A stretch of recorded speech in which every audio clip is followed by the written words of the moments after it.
Dave spent decades building a respectable career. Retirement gave him the freedom to throw all of that away. Ladies and gentlemen, Dave Levick.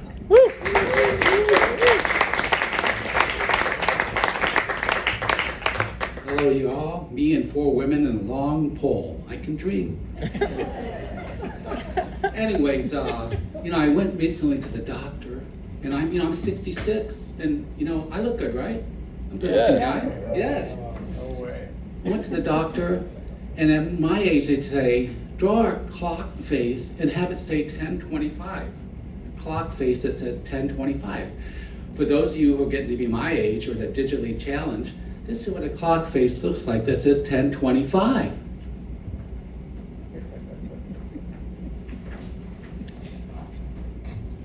This is what I drew. You can see I got half of it right. It does say 10:25. After I showed my doctor this, he said, Dave, maybe we need to get your hearing checked. But thank you all for coming out. The doctor also said I had high blood pressure. High blood pressure? He said, I got some advice. You need to, lose the stress. You need to try to find the good in everyone and live to give. But that's tough. Finding the good in everyone? The guy that leaves his shopping cart in the middle of the parking lot, I can't find the good in that guy. I go to him and say, hey, you, with the Pittsburgh Steelers bumper sticker on the back of your car. Move your cart! But I gotta find the good, and I gotta lower my blood pressure. Okay? And the person, my neighbor who lets his dog crap in my yard, I can't find the good in that person. Stop looking at your phone and acting like you can't see the dog crapping in the yard. You can? I can't find the good in that person. But there is a group, and it might surprise you, that I have found the good in.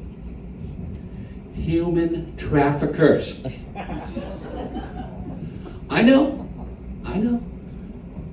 You have to say, we all know they're bad people, but you have to say they're very environmentally friendly. They're always driving in the carpool lane. Think about that. And then live to give. Live to give. I wish I would have known about live to give early in my marriage. My wife, she loved to mow the grass. She's from Ohio. She likes to mow the grass. She's out front mowing the grass. If she wants to mow the grass, let her mow the grass. I'm not sexist. The neighbors would drive by, they kind of give me a dirty look. I said, hey, don't give me a dirty look. Your wife's too lazy to mow the grass. Okay? The only time I see your wife run is when you're out of town and she goes over to John's house. So my wife's out mowing the grass, but when she was 8 months pregnant, I said, Kathy, you gotta stop. You gotta stop. It's too much. It's too much. We gotta put a stop to this. This just isn't safe. You're 8 months pregnant. And, I said, I feel threatened. The neighbors are really getting aggressive. They're gonna hurt me. So I said, we need to hire a gardener, okay? We need to hire a gardener. You can still mow the backyard, okay? All right, but the front yard, I'm gonna mow the grass. So if I live to give, I would have the gardener do the whole yard. And I went to the doctor. He gave me a heart monitor for 2 weeks. A week and a half in, I get this text. You may be ending the time of your wear. It's like I may be dead. It's like telling me I may be dead. They need to improve their language. Anyways, the same day I get that text, I get a flyer in the mail. I got it right here. And it's smart cremation. Smart cremation. I'm not making this up. And I checked my neighbor. I have a neighbor who's also a Pittsburgh Steelers fan. His name's Matt. I looked at his mailbox, and he didn't get the smart cremation flyer. He got the dumb cremation flyer. the Smart Cremation, they're having a dinner and a seminar, and you know where they're having it? And I'm not making this up. They're having it at Sizzler. Sizzler! I mean, who wants to go to Sizzler? Can you see, you sit down there, the waiter comes up to you and says, "Sir, would you like the salad bar?" And you said, "Yeah, I would like the salad bar." "And how would you like your cremation?" "I like my steak medium rare, but I think I'll take my cremation well done." So, I don't know, I used to be in the newspaper business, and I don't know if you heard, it's not doing so good. I mean, only people like dying people are almost dead that are reading the newspapers now. But before I left, they had a new plan. They said, "We're going to go to senior living facilities. We're going to deliver a newspaper to the patient. The patient's going to read the newspaper. Then we're going to pay the nurses 10 cents a copy to put the paper back together. And the next day, they're going to deliver the same paper every day. And we're going to charge a full subscription rate." And I said, "That's just not right. I want no part of that. I mean, you can't take advantage of people like that. I mean, those nurses deserve to get paid more than 10 cents a copy. I mean, it's a tough job." But I don't know, me and my wife, we love a good happy hour. We love happy hours. And, I don't drive as fast as I used to. Unless I'm going to be late for a happy hour, then I pick up the pace. And, I'm a good tipper. I was a good tipper before the Live to Give. But I want to tip on the happy hour price. Not on the full price. That's too much. That's why I'm at happy hour. So, yesterday, me and my wife went to a new happy hour. I'm having a good time, half price appetizers, great drinks. Here comes the waiter with that little white machine, they come over to you and they stand over you, and I hit the 20% tip button. And then I'm driving home, and I realized I tipped on the full amount, not the happy hour amount. I tipped $16 instead of $10. Well, I'm all tense. I'm all worried. I come home to the wife, I said, "Honey, I need some happy hour time for me, you know what I'm saying?" She says, "No, I have a headache." I said, no way. I said, "First of all, I just tipped on the full amount. Second of all, I just took a $7 Viagra. And now you got a headache, that's another couple bucks. I'm deep into this thing. I mean, I take the generic Viagra because I pay the happy hour price, but she gets the full tip." I tell you, I've been married 29 years, and it's tough, I mean, you know what turns my wife on now? Guess. You know what? When I fix things around the house, that turns her on. The problem is I could only fix 2 or 3 things, and they keep on breaking all the time. I'm gonna have to learn to fix some new stuff.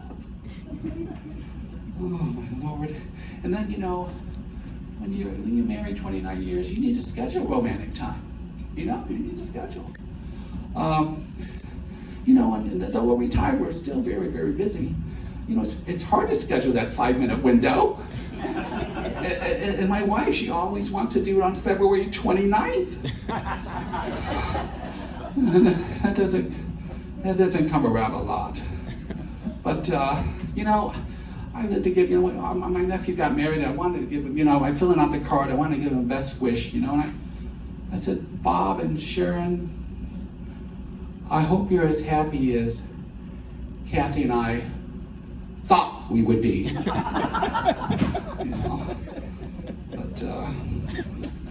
I don't know. We like our vacations, and usually really good. But we went down to Mexico. We're gonna be down there a week. Not so good. Not so good. First night we have a great dinner. Walking back at night now on the cobblestone streets in Mexico. My wife trips and falls and hits her head right on the street, and she's bleeding. And I got these napkins. I try to clean her up as best as I can, you know, because I care. And now we're in the resort and we're in the elevator. It's a real small elevator with mirrors all around it. And I'm really getting a good look at my wife, and she looks horrible. I mean, she's covered in blood. She looks like Carrie. So then this little old lady comes in. She's about this tall. She comes in and she looks at my wife, and her eyes get real big, and she starts shaking. And my comic brain says, hey, this is an opportunity. So I look at that old lady and I look at my wife and I say, next time maybe you'll listen. But I didn't say that because that would be wrong and it wouldn't work out. But we went up to the room. And my wife says, oh, I think my arm's broken. So I call down to the front desk. I say, do you have a doctor? Do you have a doctor on staff? And they said, yes, we have a doctor. And can you send the doctor up? And they said, yeah, we'll send her up right after she's done with her bar staff. I mean, right when she's working the bar, she'll be up. So she comes up, and she looks at my wife. She's still got some blood on her, and she takes these little cocktail napkins, and she's wiping the blood off my wife.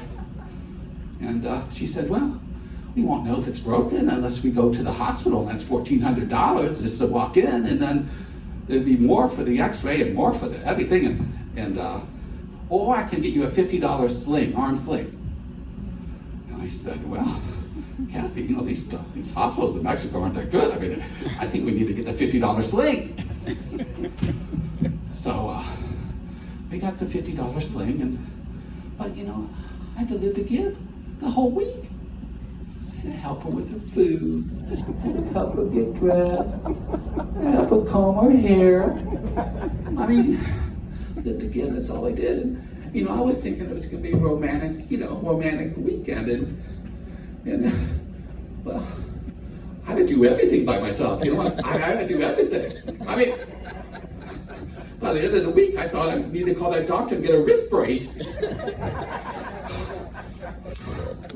I don't know, so I worked back on the plane and flying home at last. And right 2-3 minutes before we take off, the flight attendant comes up to my wife and says, ma'am, you can't sit in the extra row. You have a sling on your arm. You need to be able to help people. I said, wait a minute, we paid extra for these seats. She said, oh, there's nothing I can do. There's 2 seats in back. Okay, because you paid extra for the drinks. You know what? We'll give you some free cocktails. So I said, all right, that sounds good, you know. So half hour later, I'm sitting in the exit row. Nobody's beside me. I'm on my second drink, and I'm thinking, you know, that doctor is right. That live to give thing really pays off. Thank you guys very much. I appreciate it.